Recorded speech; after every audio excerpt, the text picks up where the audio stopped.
magkakabait kayo. Hindi mo na naman kailangan pa ipaalala sa mga bata yan. Mababait naman yung mga yan eh. Sunurin pa, hindi ba? Kamagalala, masasanay rin yung mga yan. Buti na lang, Ate Shine, natandaan mo yung address ng bahay nila Ate Vic at Daddy. Ayun yung gate! Hindi kaya magtampo sa atin ng mga bata. Makakala nila basta na lang natin silang iniiwanan, di natin sila sinasama. Tawagan ko sa landline. Kumusta yung mga bata? Ako, sir, nawawala nga po sila eh. Hinahanap na namin dito sa buong bahay, pero wala. Efren, anong sabi? Abalang-abala sa panonood ng TV. Ayaw nga magpa-istorbo eh. Si Mami tumatawag. Hello, Mami. Punta po kami kay na Daddy. Please, huwag niyo po sasabihin kay Tito Efren. Bakit? Magsusumbong kayo sa daddy ninyo.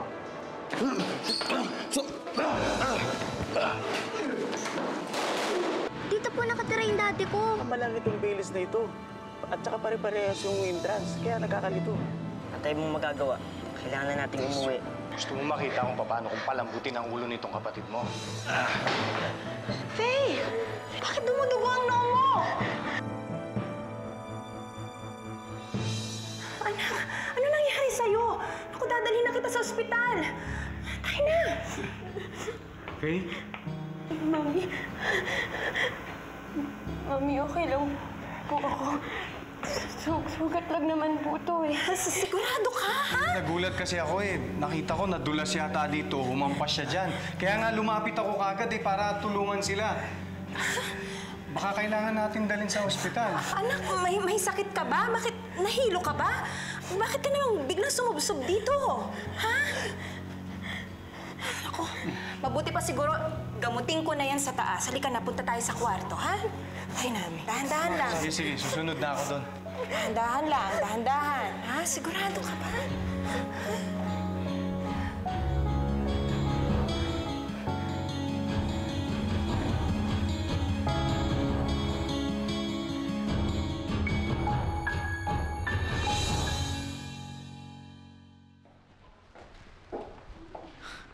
Diyos ko naman, Bes. Sobrang sama na ng lagi ko dyan sa asawa mo. Akala ko nga kanina hindi niya ako papapasukin dito sa bahay niyo eh. Basta dapat tuloy-tuloy pa rin ang drama mo.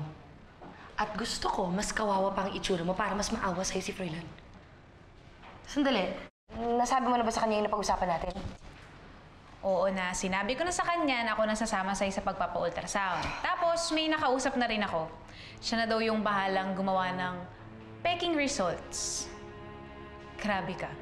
Alam mo, dapat yata dagdagan mo na yung talent fee ko kasi kung ano-ano na pinapagawa mo sa akin eh. Oo na, sige na. Basta siguraduhin mo na areglado talaga yung kausap mo.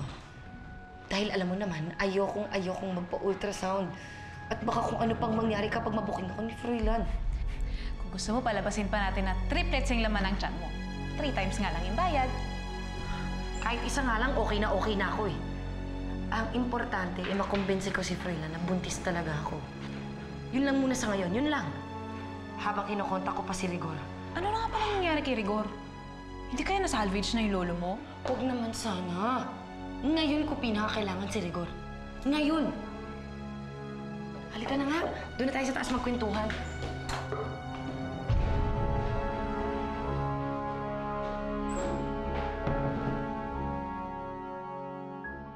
Anak, okay ka lang, ha? Justin, pahawak naman, oh. Wala nga pala akong gamot dito sa kwarto. Sige, sige. Ako na ang bahala dito. Sige. Manang! Manang!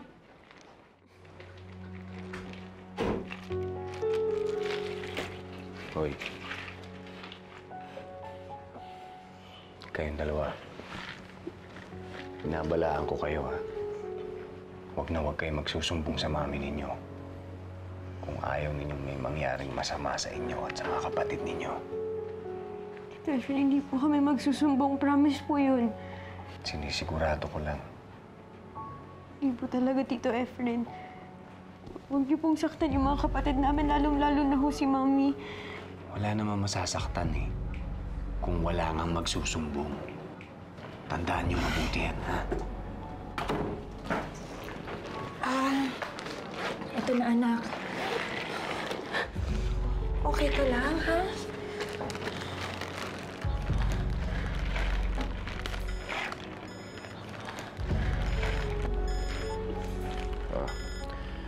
excuse lang ha. Sagutin ko lang tong tawag sa labas. Sige.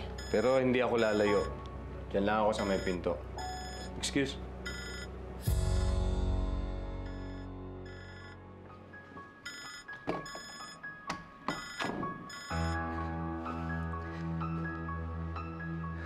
Hello.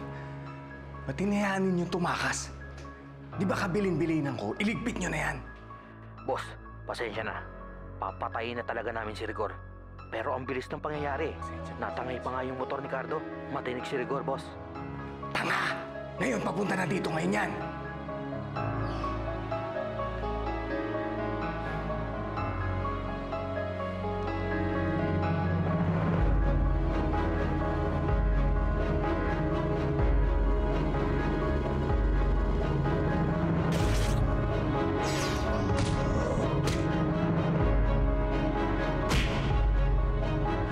Walang kalaban-laban ng mga bata para kukuhain sila ni Efren. Kailangan ko sila mabalikan agad.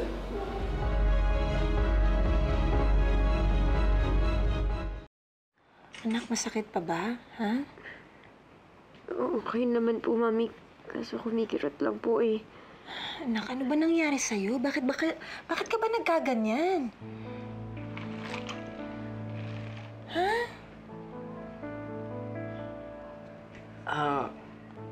Kasi po, Mami, nabunggo po siya. Nahilo po ata.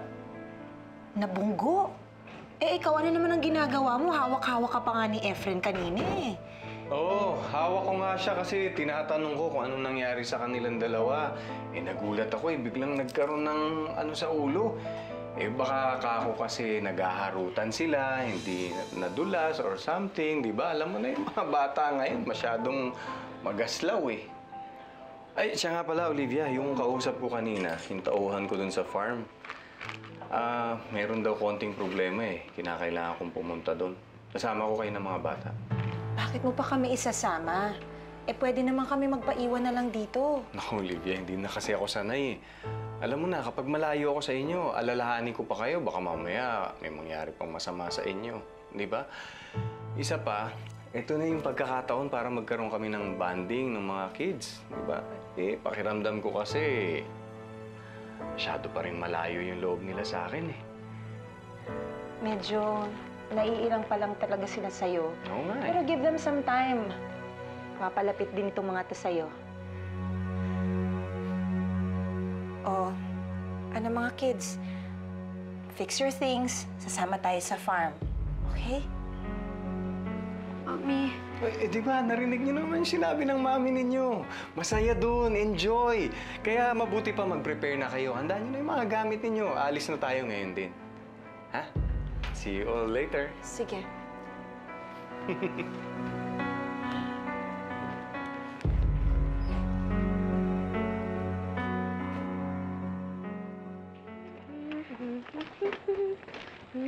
Manu, Ay, yes, of course, sir. Bakit po?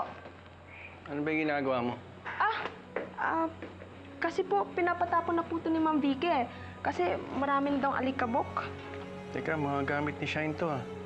Teka, wag muna. Teka lang po, sir, kasi pinapatapon na po eh. Sige na. Gusto na siya.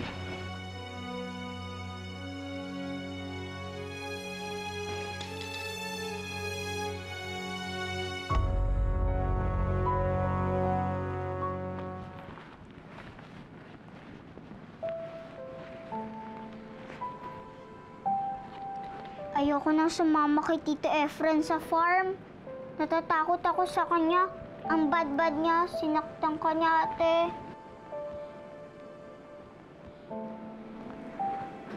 Tsaka, I'm okay. Nagpapakatatag pa rin si ate para sa inyo. Ate, masakit pa ba yung sugat mo? Di naman talaga mangyayari yan kung nakapagsumbong tayo kay Daddy. Pero ngayon wala na talaga tayong chance. Lalo pa tayo napapalayo kay Daddy. Kaya nga, Shine, sana maalala mo yung exact address ng village na tinirahan mo. Para kung sa ganun, makagawa ko ng parahan. Para makabalik tayo kay Daddy. Think harder, Ate Shine.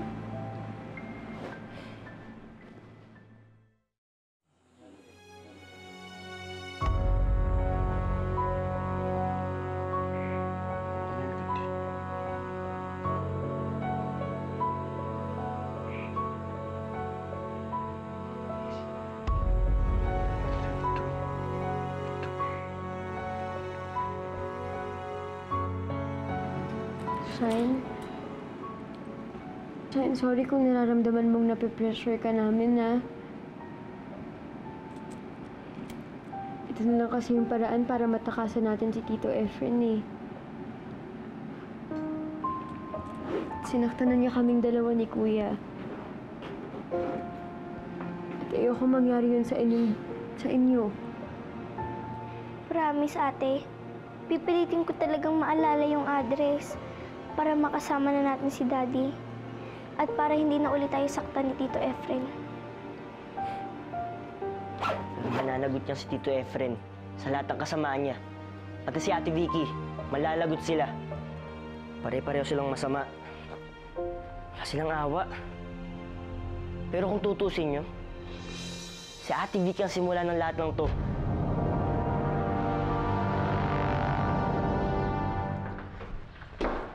Siguro naman, pwede na akong gumora. Maghapon na ako dito eh. Laspag na yung beauty ko, bes. Okay na yung paggagamit mo sa kagandahan ko. Oo na, sige na, sige na. Mukha namang walang problema kay Froilan eh. Pumayag na siya na ikaw ang sasama sa akin sa pag-check up bukas. Halika na. Tara. Vicky. Paliwanag mo nga sa akin anong ibig sabihin nito.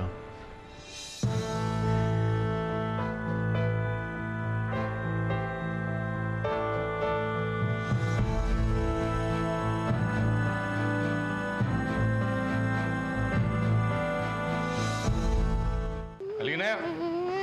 Bilisan nyo na! Halina kayo! Naku, masaya dun sa farm. Presko ang hangin, tsaka malayo sa gulo. Mommy, I don't want to go. I want to go to Daddy. Huh? Naku, Mickey, Daddy can't go with us anymore. Pero nandito naman si Mami eh. Magiging masaya tayo, magkakasama tayo ng mga kapatid mo. Nandito rin naman ang Tito Efren ninyo. Wala naman kayong dapat alalahanin eh. Para nyo na rin akong daddy. Mommy, I'm scared.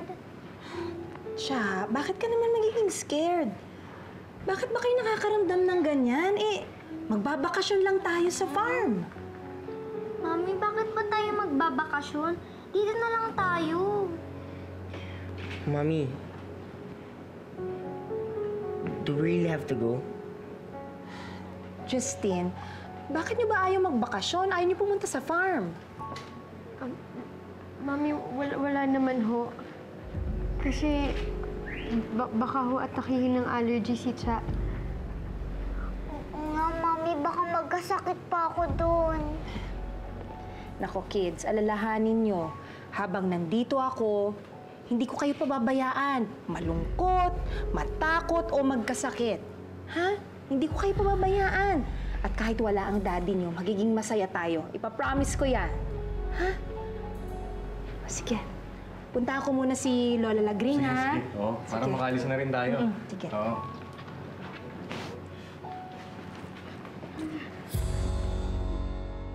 Vicky, magsalita ka. Ano ba talaga ibig sabihin nito? Buntis ka ba talaga? Oo! Oo, Froilan, buntis ako. Kaya huwag mo lang akong pinagdududahan. Eh, malinaw yung marka nito, di ba? Ibig sabihin niya negative. Hindi naman sa akin yan eh. Kay Cecil yan. Oo, kay Cecil ang pregnancy test na yan. Ha? I'm sorry, Cecil, pero hindi ako pwedeng maipit kay Froilan dahil sa mga issues mo. Ganito kasi yan. Di ba nakwento ko sa'yo na itong si Cecil ilang araw na namumroblema? Iyon ay dahil hindi siya mabuntis-buntis sa boyfriend niya. Eh, ito naman boyfriend niya, iiwan daw siya kapag hindi siya mabuntis.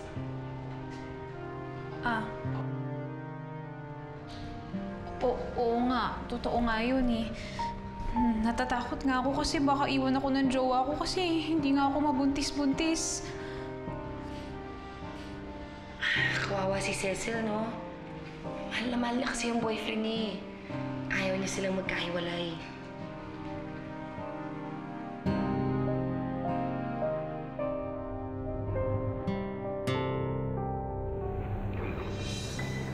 tigilan niyo na mga kaartihan ninyo, ha? Ano hindi na drama-drama ninyo kanina doon? Ang gusto ko, kapag nakaharap kayo sa mami ninyo, umarte kayo ng masaya kayo. Liwanag! Tito Efren, ang hirap naman ho kasi ng pinapagawa niyo sa amin eh. Kaya ho namin manahimik, pero hindi ho namin kaya maging masaya dahil hindi naman ho totoo yun. Sasagot-sagot ka pa, ha? Wala akong pakialam. Hindi ko problema yung problema ninyo yun. Basta susundin niyo ang gusto ko sa ayaw at sa gusto ninyo. Ngayon, kakaintindihan tayo. Pupunta na tayo ng farm. Ha? Umayos kayo. Kahit na anong mangyari, handaan ninyo. Hindi na kayo makakabalik sa daddy ninyo. Kapag sumuway kayo sa gusto ko, ililigpit ko kayo isa-isa. Tulad ng ginawa ko kay Rigor. Huwag kayo makinig. Liwanag! Efren! Olivia! Efren, ito na kami ni Lola Lagring. Halika na. Lola, sige po. Bilisan na po natin, ha? Para po makarating tayo kagad. Dahan-dahan, Lola. Ano po? O, sino tatabi kay Lola Lagring? O, sakay na mga bata. Dahan-dahan. Baka matalisod. Sige na. Sige. Sakay na.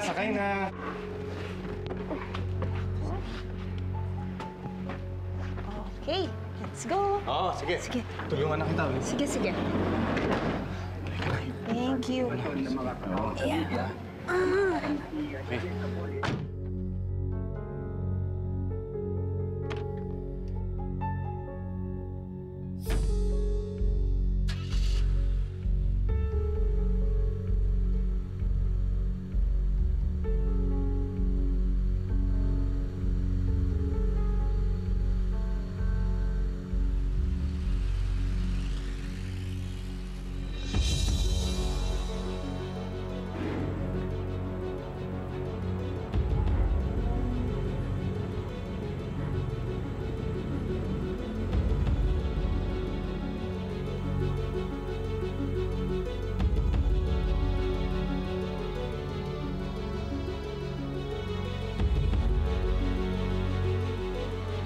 Hayop na, Rigor to.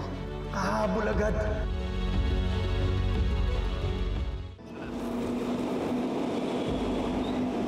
Anak nang hindi ako pwedeng maabutan ni Rigor.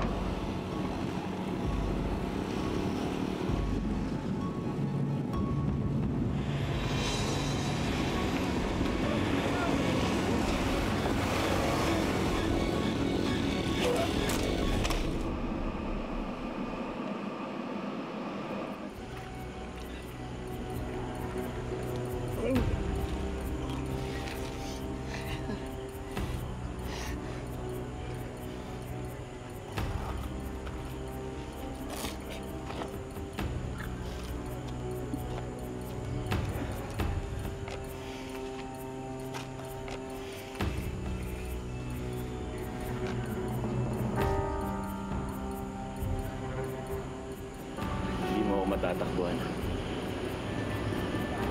Alam ko kung saan kita pupuntahan.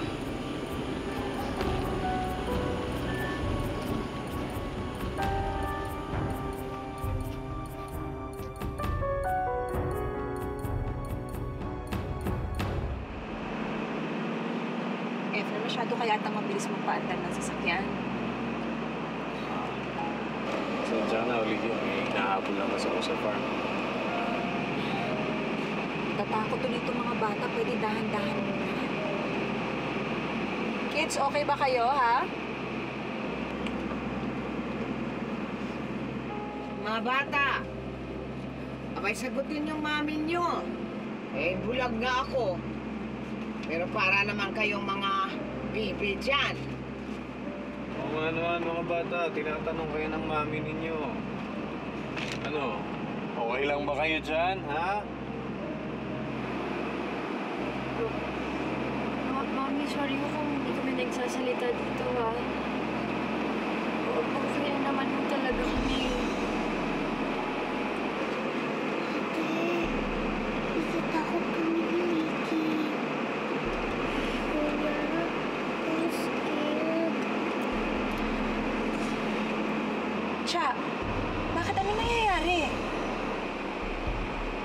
Okay lang po kami dito, Mami. Naka-carsick lang po si Cha. Pero she's fine. Kung gusto mo, dito ka na muna. Kakantungin kita dito sa harapan. Mami, wag na po. Dito na lang po si Cha. Tabi-tabi na lang po kami. Yan. Ganyan nga mga bata. Huwag niyo masyadong pinag-aalala yung mami ninyo.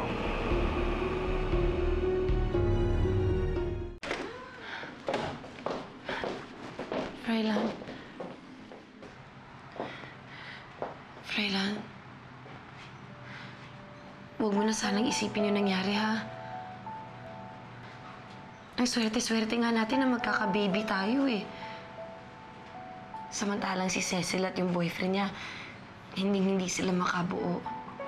Hindi naman kung makabuo tayo ang issue dito eh. Di ba? Anak natin ang pinag-uusapan. Kung paano tayo makakabuo ng pamilya, Vicky. Hindi mangyayari yun kung wala tayong anak. Kaya nga hindi mo ako masisisi na nag-aalala ko sa pinagbubuntis mo. Mahalaga sa akin yung nasa sinapupunan mo, Vicky. Ganun din naman ang nararamdaman ko, Froilan, eh. Hindi mo alam kung gaano ko kagusto na magkaroon ng anak. Kung gaano ko katagal inantay na mabuntis ako. Ito lang ang pinangahawakan ko ngayon, Froilan. Dito nakasalalay ang buhay ko.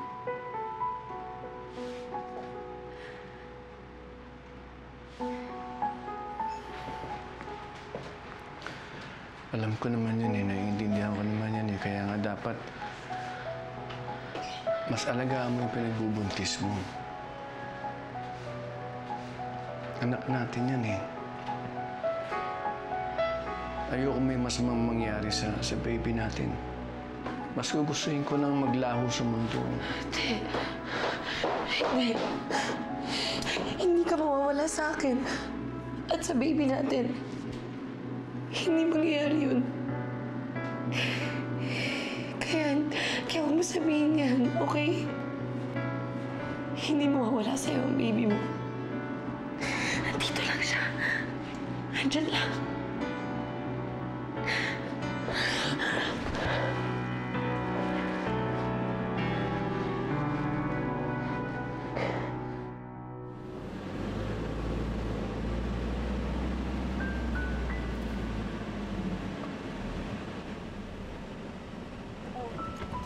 Bakit ka umihinto?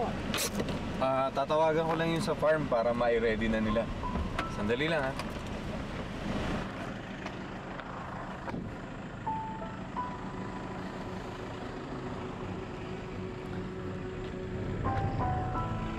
Hello?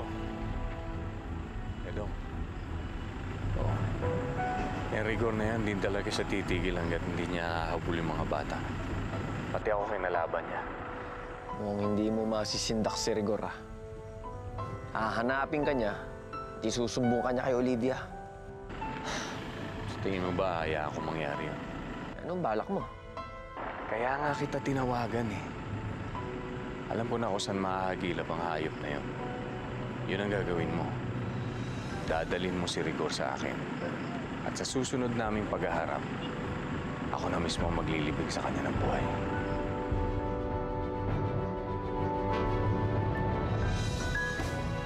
Kung si Ate Vicky napaikot niya si Daddy, ngayon naman si Mami napapaikot ni Tito Efren. Tapos tayo, ganun ulit. Hindi tayo makapagsalita dahil sa takot. Di ba, ikaw ang gusto kong personal na magbantay doon sa mga bata. At siguraduhin mo hindi sila makakatakas. Papahirapan ko po ba? Gusto mo alilain mo, utusan mo, kung anong gusto mong gawin sa kanila. Basta siguraduhin mo lang na hindi malalaman ni Olivia. Wala na sila dito! Narinig niyo ba yun? Parang may tumatawag sa atin. Kung mahal mo talaga ako, makikipagkita ka sa akin ngayon din. Mahal kita, Victoria. Pero hindi pa ako pwede makipagkita sa'yo. Rigor, kailangan natin magkita ngayon na. Nagmamakaawa ako, Rigor! Sino si Rigor?